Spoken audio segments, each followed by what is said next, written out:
काळामध्ये टाकणं गरजेचं आहे।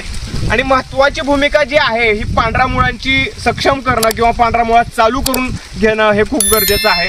ज्यावेळेस द्राक्ष बागेची छाटणी करण्याच्या अगोदर आपल्याला इथं करायचं काय तर पांढऱ्या मुळीला चालना देण्यासाठी आपण त्या ठिकाणी फॉस्फरिक ॲसिडची ट्रीटमेंट द्या।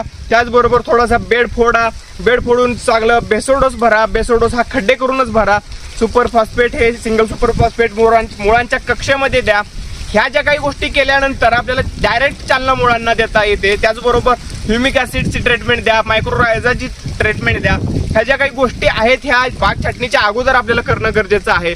त्याचबरोबर 13-0-45 सेपरेट द्या, कॅल्शियम नायट्रेट सेपरेट द्या, हे सुरुवातीला करायचं आहे। आणि महत्त्वाचं म्हणजे जर तुम्ही विश्रांती काळामध्ये मॅग्नेशियम सल्फेट युरियाची ट्रीटमेंट केली नसेल तर थोडीशी अडचण तुम्हाला येऊ शकते। त्याचबरोबर ह्या ज्या काही गोष्टी आहेत पांढरी मूळ सक्षम ठेवणं आणि पाणी फवारणी करणं संपूर्ण प्लॉटमध्ये सकाळी संध्याकाळी दुपारी अशा